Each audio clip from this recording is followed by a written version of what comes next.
결국 나를 향한 외침이었습니다. 라는 제목으로 하나님 말씀 증거하겠습니다. 그레이스 신화에 에코의 유래가 있습니다. 노래방 가면은 에코를 틀죠. 우리 교회도 에코 기능이 있습니다. 경제야 그러면 경제양 이러잖아요. 그렇게 에코의 기능이 있습니다. 이 에코의 기능이 왜 있을까요? 이쁜 림프 요정이 있었어요. 근데 제우스 신을 너무 사랑하는데 제우스 신의 아내가 헤라잖아요. 헤라. 예. 근데 그 헤라가 그걸 보고 바람피는 제우스를 막으려고 그 림프 요정의 입을 꼬매버렸어요. 묶어버렸어요. 앞으로 너는 네 말은 못해. 남이 하는 말만 하게 될 거야. 남이 하는 말만 따라하게 될 거야. 그러는 거예요. 그래서 쫓겨났어요.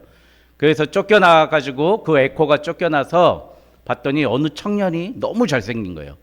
나르키소스라고 하는 청년이. 근데 그 청년은 자기를 좋아할 것 같은데 사랑할 것 같은데 나는 표현할 수가 없는 거예요. 말을 못하니까. 그래서 그 청년이 나 사랑해? 그러면 응 그러면 되는데 응을 못하고 나 사랑해? 똑같이 묻는 거예요. 나 너 좋아하는데? 나 좋아하는데? 그러는 거예요. 그 청년은 그러다가 그 나르키시스라는 청년이 그 우물을 보다가 봤더니 그 요정보다는 오히려 내가 더 잘생긴 거야. 야, 너 너무 멋지다. 그러다가 어떻게 했어요? 그 우물에 빠져 죽었습니다.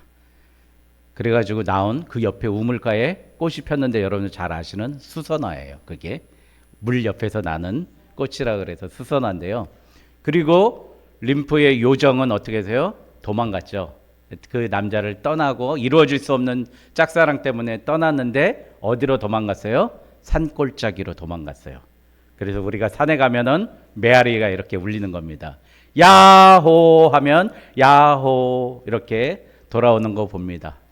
저는 어렸을 때 참 많이 했던 것 같아요. 도봉산 골짜기에 올라가 보면은 경제야 그러면 경제야 그러고 이경제 그러면 이경제 그러고 그랬던 메아리가 떠오릅니다. 이번 대전도 주간을 지내면서 저는 저 스스로에게 메아리 소리를 들은 것 같습니다. 오직 예수 교회입니다. 전하는데 나는 오직 예수님만 믿고 있는가? 예수님 믿으세요 라고 얘기하면 나는 진짜 예수님을 믿고 있는가? 나 자신에게 에코, 메아리를 키는 순간이었습니다. 저도 한 700~800명 정도 이번에 전도한 것 같습니다. 근데 그 과정 속에서 늘 내 가슴에 아픔이 있고 찔림이 있었습니다. 하나님이 세상을 이처럼 사랑하사 독생자를 주셨으니 이는 그를 믿는 자마다 멸망치 않고 영생을 얻게 하려 하심이라. 그런데 나는 멸망하지 않는 저 세상을 더 부러워하지 않는가? 멸망의 도성인 저 세상을 더 부러워하지 않는가? 하나님의 나를 이처럼 사랑하시고 죽음까지 맞추신 독생자를 내가 사랑하고 있는가? 오히려 내 고집 때문에 내 욕심 때문에 내 의 때문에 오히려 고집과 아집과 독선으로 예수 그리스도보다 나의 생각과 나의 목적과 나의 의지를 더 믿지 않는가 생각하게 됩니다. 여러분 김여사 시리즈 너무 많이 아시지 않습니까? 우리 사모님도 만만치 않은 김여사인데요. 예, 차를 운전하고 가다 보면 이렇게 전화가 왔대요. 김여사, 여보 이상해. 차들이 다 역주행하고 있어. 나는 똑바로 하고 있는데 다 역주행하고 있어. 그렇게 전화 왔대요. 김여사가. 그러면 누가 잘못한 겁니까? 다른 차들은 똑바로 가고 있는데 자기 혼자 역주행하고 있으면서 다른 차들이 역주행한다고 판단하는 거예요. 여러분 우리 예수 믿는 사람이 이런 모습이지 아닐까 생각합니다. 말씀대로 정주행해야 되는데 나는 역주행하면서 교회가 잘못됐다고, 성도가 잘못됐다고, 기독교가 잘못됐다고, 예수님이 잘못됐다고, 하나님 이상하다고, 믿겨지지 않는다고 그 믿음을 내팽개친 게 아닌가. 나의 믿음이 난 정말 예수를 믿고 있는가? 오직 예수 한 길만 믿고 있는가? 내 자신을 돌아보는 계기가 되었습니다. 여러분 저희는 새벽 예배부터 모든 예배에 사도신경을 합니다. 창세기 1장 1절을 저는 성경을 시작할 때 꼭 읽습니다. 또 오늘 읽었던 요한복음 3장 16절을 읽습니다. 성경 말씀의 핵심이 뭐죠? 전능하사 천지를 만드신 하나님 아버지를 내가 믿사오며. 여러분, 이 천지를 만드신 분이 누구시죠? 하나님이시고요. 나를 지으신 분이 하나시고요. 그 외아들 우리 주 예수 그리스도를 믿음으로써 우리는 구원을 얻을 수 있다는 겁니다. 그런데 우리는 그 믿음을 반대로 생각하는 거예요. 여러분, 왜 신앙생활에서 교회를 떠나는 사람들의 모습을 봅니다. 교회를 떠날 때는 공통점이 있어요. 그 사람들은 율법주의자가 돼서 떠나요. 왜 목사님이 그러세요? 왜 성도들이 그러세요? 왜 교회 다니는 사람들이 그래요? 율법의 잣대를 가지고 율법의 눈으로 판단하고 정죄하고 자기 자신도 율법으로 살지 못하고 나는 왜 이 모양일까? 라고 자기 자신을 자책하고 남들도 비난하면서 교회를 떠나요. 100이면 100 다 공통점이 그래요. 왜요? 율법은 초등교사와 같다고 그랬습니다. 갈라디아서에. 초등교사, 옛날에는 몽학선생과 같다고 그랬어요. 뭐예요? 율법은 걸음마 하는 거 가르쳐 주는 것 뿐이에요. 천국에 진짜 들어갈 수 있는 건 뭐예요? 장성한 믿음으로 가는 거예요. 여러분, 아브라함이요. 15장에, 창세기 15장에 아브라함이 하나님을 믿으니 그를 의로 여기셨다고 그랬어요. 그 믿음을. 여러분, 우리는요, 하나님을 믿기 때문에 아브라함은 자기 아들을 모리아산에서 바친 거예요. 근데 우리는 하나님을 믿는 믿음은 제거하고 저 사람은 왜 자기 아들 안 바쳐? 저 사람은 왜 자기 물질 안 바쳐? 저기 사람은 왜 자기 시간 안 바쳐? 남에 대해서 비난하고 힐난하는 거예요. 교회를 지키고 교회를 사랑하고 교회를 아끼는 사람의 공통점은 뭐예요? 하나님, 난 하나님의 은혜에 너무 감격해서 난 무엇이라도 다 주고 싶습니다. 새벽 3시에라도 나오고요. 아침에 새벽 예배 나가서 마치고서라도 하나님 복음 전하고 싶습니다. 우리 집에 있는 너무 좋은 물건 있으면 우리 성도들 먹이고 싶습니다. 우리 아이들 입혀주고 싶습니다. 먹이고 싶습니다. 믿음으로 하나님을 믿고 하나님 예수 그리스도의 사랑을 체험하게 되면 그 모든 것이 나로부터 나오고, 심지어 아브라함은 자기 독생자 아들까지 바치게 됩니다. 바로 그게 하나님의 마음이에요.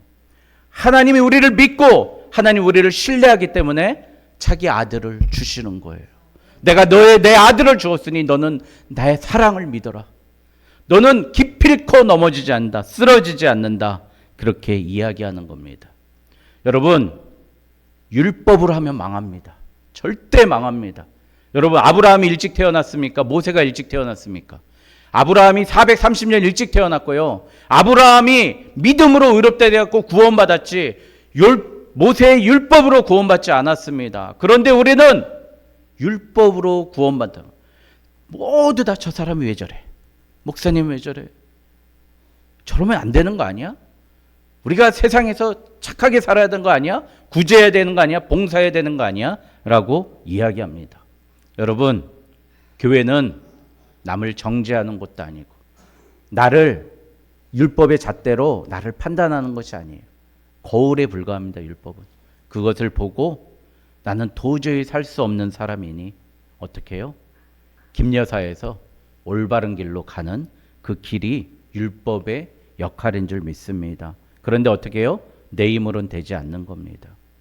부자 청년이 예수님께 왔습니다. 여러분, 우리 전도했죠. 우리 전도의 열매가 얼마 없죠. 왜 없을까요? 예수님 닮아서 그렇습니다. 예수님처럼 전도해서 그랬어요. 우리가 돈을 준다고 전도하고 밥을 준다고 전도하고 우리가 능력을 주겠다고 전도했으면 왔을 것입니다. 그러나 예수님은 저주받는 몸으로, 욕먹는 몸으로, 아무것도 집도 아무것도 없는 몸으로 와서 전도했어요. 그래서 부자 청년이 그냥 예수를 믿지 않고 떠났어요. 예수님 전도하다가 가장 많이 실패하신 분이 예수님입니다. 2만 명이 몰려있는데도 그들이 마지막엔 다 도망갔어요. 그만큼 우리의 전도가 미련한 것입니다. 그런데 그 부자 청년 이야기에서 어떤 문제가 있습니까? 나도 율법도 다 지켰습니다. 그랬더니 예수님이 결정적으로 얘기해요. 너의 재산 중에 반을 다 털어서 가난한 자들에게 주라, 도와주라 그랬더니 부자 청년이 근심하며 떠났습니다. 부자 청년의 중심은 뭐예요? 예수님이 있는 것이 아니라 물질이 있었고 그 물질의 반만 드리라도 나는 절대 포기하지 못합니다. 그렇게 얘기했습니다. 반대로 삭개오는 어떻게 얘기했어요? 예수님 우리 집에 오심을 감당하지 못하겠나이다. 뽕나무로 올라가서 예수님을 만나고 내가 남에게 가난한 자에게 토색한 것이 있고 빼앗은 것이 있으면 몇 배로 갚아줘요? 4배로 갚아주겠습니다. 이제 예수님을 만나니 나의 모든 것은 아무 가치가 없습니다. 그렇게 이야기하면서 나갔습니다. 그러면서 예수님이 부자 청년의 이야기를 하면서 너무나 잘 아시죠? 부자가 천국에 들어가는 것이 낙타가 바늘귀로 들어가는 것보다 더 어렵느니라.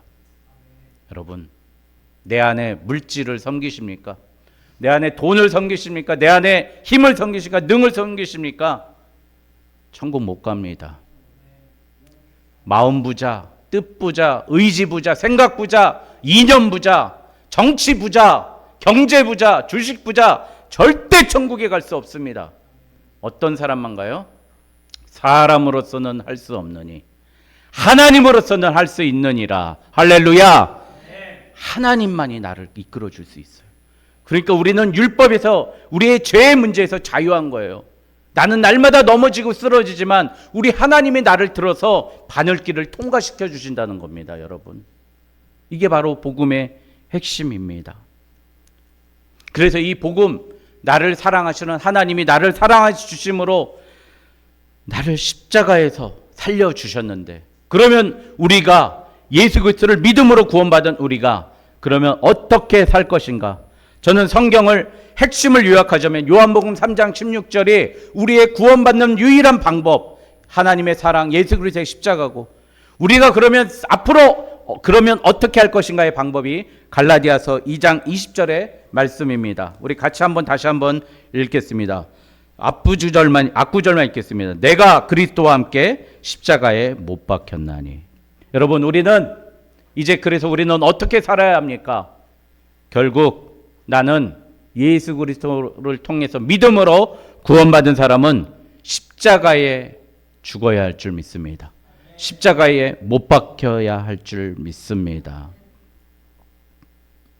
내가 화가 날 때, 내가 억울할 때, 내가 가난할 때, 내가 무시당할 때, 내 존재감이 교회와 직장과 가정에서 사라질 때, 내가 위축될 때, 내가 너무 잘 될 때, 내가 힘이 있을 때 억울하지 않았습니까? 변명하지 않았습니까? 카톡 보내지 않았습니까? 사람들에게 변명하고 화내지 않았습니까? 분내지 않았습니까? 내가 십자가에 못 박혀 있지 않기 때문이에요.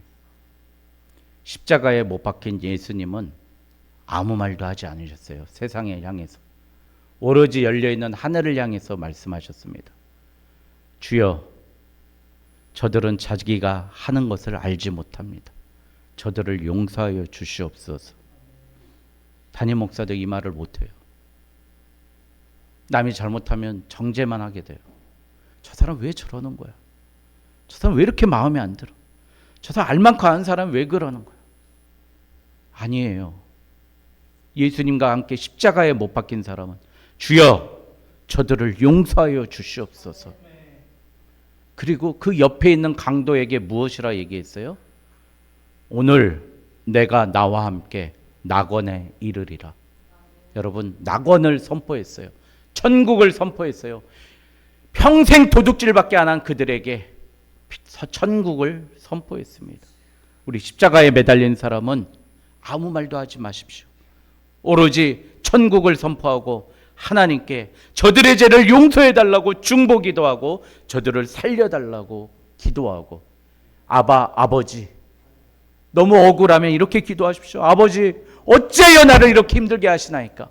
어찌하여 나를 이렇게 괴롭게 아프게 하십니까? 기도하십시오. 그리고 내 영혼을 받으시옵소서. 예수님의 십자가의 말씀과 복음을 증거하는 저 여러분 되시길 바랍니다. 나는 십자가에 죽은 사람입니다. 저 십자가에서 못 빼고 끈 풀고 내려오지 마십시오. 천국 갈 때까지 이제는 그리스도와 함께 십자가에 못 박히는 저와 여러분 되시길 주님의 이름으로 축원드립니다.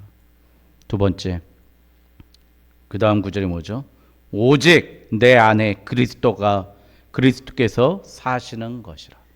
두 번째, 그리스도께서 내 안에 사시는 저와 여러분 되시길 바랍니다.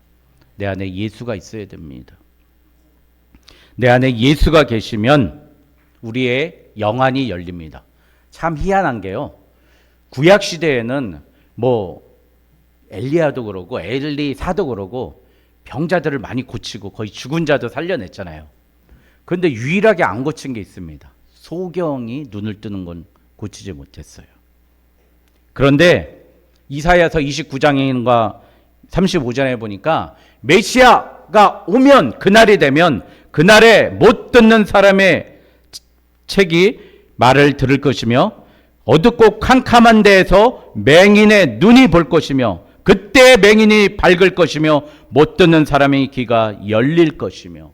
여러분, 우리 예수님을 만나면 어떻게 돼요? 우리 예수님께서 살아계시면 우리의 영안이 띄어집니다. 우리의 실로암 찬양이 왜 부릅니까? 어두운 밤에, 캄캄한 밤에 새벽을 찾으니 내 영이 열려서 새로운 것을 보게 됩니다. 여러분, 예수님이 내 안에 살아계시면 우리의 시각이 달라져요. 보는 시선이 틀려집니다. 여러분, 록펠러 아시지 않습니까? 뉴욕에 가보니까 록펠러 빌딩이 있더라고요. 어떻게 1910년인데 그렇게 100층이 넘는 빌딩을 지었는지 저는 이해를 못하겠어요. 그때 가장 높았던 빌딩이고, 그때 록펠러가 뉴욕시에 있는 상수도 요금을 다 냈어요. 그리고 대학마다 록펠러 재단을 만들어서 장학금을 줬습니다. 이 사람이요, 처음에는 금강을 캤었는데 금강을 캐고 근데 임금을 줄 수가 없는 거예요. 이 막 사람들은 노사 붕괴하려고 막 죽이려고 낯들고 죽이려고 한 거예요. 제가 죄송합니다. 30일에 꼭 여러분들 임금 드리겠습니다. 꼭 갚겠습니다. 그렇게 금강을 캐고, 근데 그 30일이 된 거예요. 죄송합니다. 한 번만 더 파주십시오. 그런데 어떻게 됐어요? 거기서 석유가 나온 거예요. 석유가. 네? 여러분, 믿음으로 살고 믿음으로 나아가면, 이 록펠러가 항상 믿었던 게 뭐예요? 예배 시간에 항상 맨 앞자리에 앉아라. 교회는 항상 본교회 가서 예배 드려라. 하나님 다음으로, 여러분 잘 들으세요? 하나님 다음으로 목사님 잘 섬겨라. 여러분, 이렇게 어머니에게 교육을 많이 받았잖아요. 그대로 살면서 록펠러는 말이 없는 사람이었어요. 너무 말이 없어서 그 친구가 자기 회사를 팔 사람, 자기는 도저히 빚이 많아서 못하니까 아무 말도 없던 이 세리아 같은 회계장부 쓰던 록펠러가 내가 살게 그러면서 몇십만 달러 되는 석유회사, 지금 쉘인가요? 그 회사를 산 거예요. 미국의 석유의 90%를 록펠러가 조달하는 그런 업체를 가졌던 거예요. 여러분, 그렇게 예수를 만나고 예수 앞에 사니까 어떻게 해요? 나는 금강을 보더라도 하나님은 석유를 주시고요, 나는 오른쪽으로 가더라도 하나님은 그 길을 개척하셔서 그 길이 시온의 대로가 되게 만들어 주십니다. 여러분, 우리의 영안이요, 예수 안에 들어있으면 띄어집니다. 여러분, 근데 우리 안에 예수가 없으면 어떻게 되느냐? 저도 들은 얘기인데, 제가 존경하는 우리 교수님이 그러는 거예요. 어느 권사님이 저 이제 교회 못 나가겠습니다 그러더래요. 이러고 저러고 얘기를 하시더래요. 그래서 목사님께서 이러시니 동그라미를 크게 하나 그려가지고, 이렇게 크게 하냐 그래가지고 책상에 이렇게 올려놨대요. 권사님, 이게 권사님의 마음이라고 보시고요, 이 마음 속에 예수님이 계십니까? 물었답니다. 예수님이 살아 계십니까? 물었답니다. 권사님이 가만히 보고 계시다가 눈물을 펑펑 쏟더래요. 내 안에 예수가 없고 율법과 정죄와 나의 자아만 남아 있었구나. 회개하고 목사님 제가 죄송합니다. 다시 예수님 안에 모시고 잘 살겠습니다. 여러분, 내가 십자가에 못 박히면 내 안에 그리스도께서 사시는 줄 믿습니다. 여러분, 이 원안에 예수로 채우는 저와 여러분 되시길 바랍니다. 마지막으로 자신을 버리신 하나님의 사랑을 실천하십니까? 오늘 말씀에 이제 내가 육체 가운데 사는 것은 나를 사랑하사 나를 위하여 자기 자신을 버리신 하나님의 아들을 믿는 믿음 안에서 사는 것이라. 나를 버리시고 자식인을 버리고, 나 버리는 건 괜찮아요. 자기 아들 어떻게 버릴 수 있습니까? 그 정도로 사랑하시는 하나님을, 여러분, 그 사랑을 우리가 실천하고 있습니까? 여러분, 우리 CCC 우리 형제들이 일주일 동안, 또 다음 주에 대만 선교도 가야 되는데, 선교비도 많이 드는데, 이 시간에 한 주는 좀 준비하고 쉬어야 되는데 다 자신을 버리고 이 좁은 교회에서 잘 데가 없어가지고 저 소파에서 누워서 3일 내내 잤어요. 자기를 버리는 거죠. 저 하나님 정말 기도 많이 했습니다. 저 학생 정말 하나님 축복해 주시옵소서. 이 작디 작은 교회, 보잘것없는 교회를 위해서 그 젊음과 시간과 돈과 모든 것을 버리고 잠자리까지 포기해가면서 드리는 우리 학생들, 제가 평생 잊지 않겠습니다. 기도하겠습니다. 여러분, 그게 바로 아들을 죽이시면서까지 사랑하신 하나님의 사랑입니다. 여러분, 하나님은 사랑하십니다가 아니라요, 하나님은 사랑 그 자체입니다. 하나님은 사랑이시라. 요한일서 4장 16절에 하나님이 우리를 사랑하시는 사랑을 우리가 알고 믿었느니 하나님은 사랑이시니라.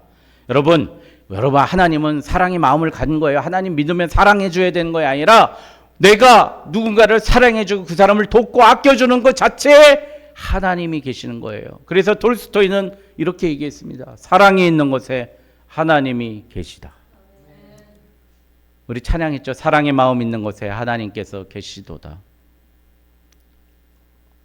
그러나 사랑의 본질은 무엇입니까? 아들을 죽이는 겁니다. 나보다, 내 자아보다 더 소중한 내 아들을 죽이는 게 사랑의 본질입니다.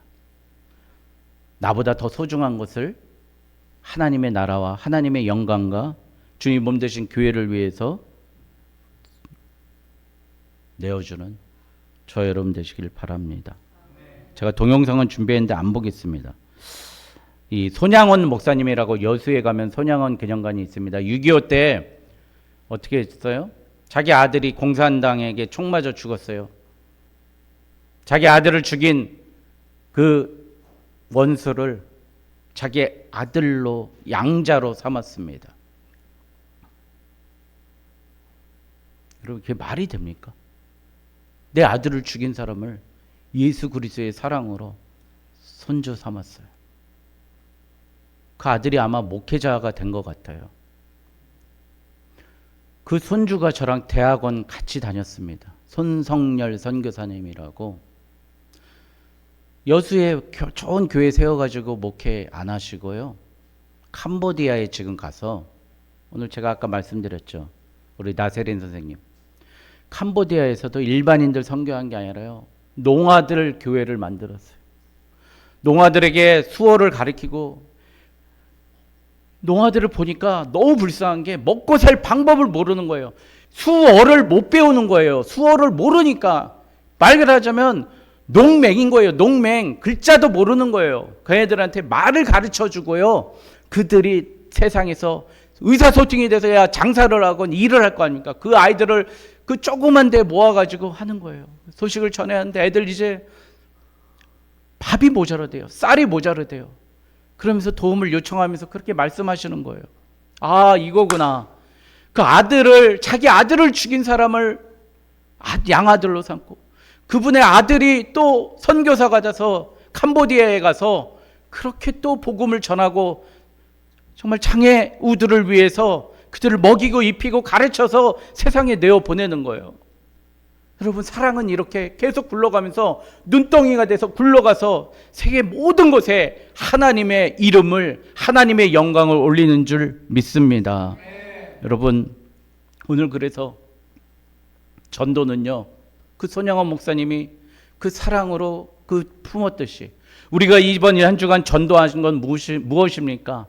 결국 나를 향한 외침이었어요. 나를 위한, 너 예수 믿니? 너 예수님 정말 사랑하니? 너 오직 나 그 한결만 가겠느냐? 그렇게 묻는 외침이었습니다. 이사야 58장 6절에 보니까 금식에 대해서 얘기하는데 똑같죠. 전도도. 내가 기뻐하는 금식은 58장 6절에 흉악의 결박을 풀어주며 멍에의 줄을 끌어주며 압제당하는 자를 자유하게 하며 모든 멍에를 꺾는 것이 아니겠느냐.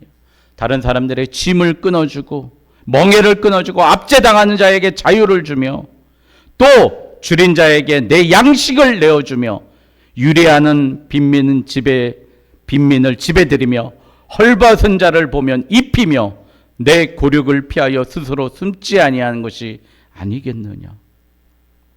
그러면 어떤 복을 주시냐면요, 그리하면 내 빛이 우리를요 새벽같이 비칠 것이며 내 치유가 급속할 것이며. 저는 이 말씀에 은혜 받았습니다. 우리가 전도하고 우리가 구제하고 우리가 선교하면 너의 문제, 너의 병, 너의 지금 어렵게 겪고 있는 것을 급속하게 치유해 주시겠다는 하나님의 약속입니다. 내 공의가 내 앞에서 행하시고 여호와의 영광이 내 뒤에 호위하리라. 내 뒤에서 우리 하나님의 영광이 날마다 후광이 되어서 비춰주신다는 겁니다. 여러분, 오늘 문제 있죠? 어렵죠?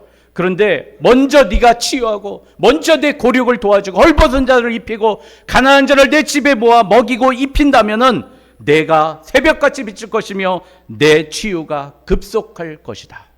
여러분, 우리 일주일 동안 우리 전도하면서 결론이 이겁니다. 내가 하나님 앞에 기도하고 전도하고 나아갔던 모든 것들이 세상을 향한 게 아니라 메아리가 되어서 나를 향한 외침이었고 나를 향한 축복이어서 너를 새벽별같이 비치게 하시며 너희 우리 모두가 치유받을 것이며 여호와가 우리와 함께 동행하는 축복을 받는 저와 여러분 되시길 주님의 이름으로 축원드립니다. 기도하겠습니다.